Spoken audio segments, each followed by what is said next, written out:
Adam Hancock, who joins us now from the summit in Singapore. Adam, good to see you.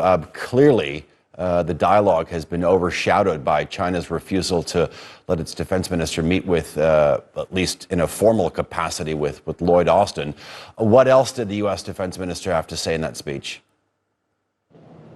Well, he repeatedly discussed how Washington is very keen to see a free and open, what he described as a free and open Indo-Pacific region.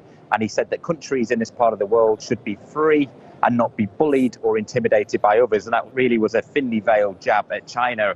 And throughout the speech, he kept referring to China really as the big security issue in this part of the world. He discussed Taiwan. He had some pretty strong things to say, saying how a conflict between China and Taiwan would be catastrophic for the rest of the world. But he did caveat that by saying that any potential conflict is neither imminent nor likely to happen anytime soon. So he did add that caveat in really, but he continuously talked about China, and it was a sign really of how the tensions between Washington and Beijing continue to ramp up. As you mentioned, they are overshadowing this whole conflict. So this whole summit so far. And actually, there is now reporting from the Financial Times newspaper saying that how the CIA director recently made a secret visit to China, really emphasizing how concerned the White House is about those deteriorating tensions. So we will hear the opposite side of the coin tomorrow when the Chinese Defense Minister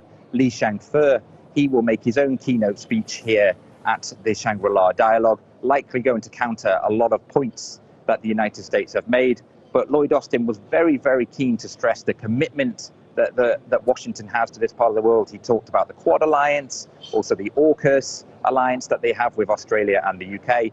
And they've been involved in a number of military drills and certainly a lot of military investment in this region in recent years. So those tensions with China never far away during that speech with Lloyd Austin, and we'll hear the other side tomorrow.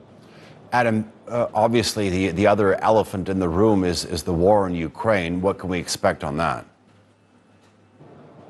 Yes, so we will be hearing this weekend from the Ukrainian defense minister who is speaking here. There'll be a lot of focus on that discussion. No doubt he will be looking to continue to get support for his country's efforts against Russia. Last year, actually, at this very summit, President Zelensky joined remotely. We're not expecting that, or certainly no talk of that at this stage. There's actually a lot of European defense ministers here this weekend who reportedly are looking to use this as an opportunity to try and get more backing for their efforts to support Ukraine from countries in this part of the world.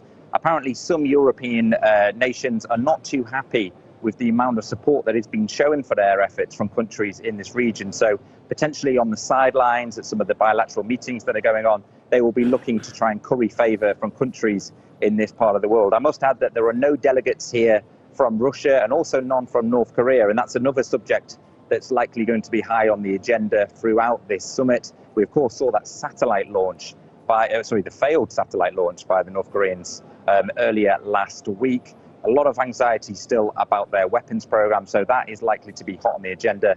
But yes, we'll certainly be keeping across any comments made by the Ukrainian defense minister over the next few days. All right, Adam Hancock, our eyes and ears at the Shangri-La Summit in Singapore. Thank you for that.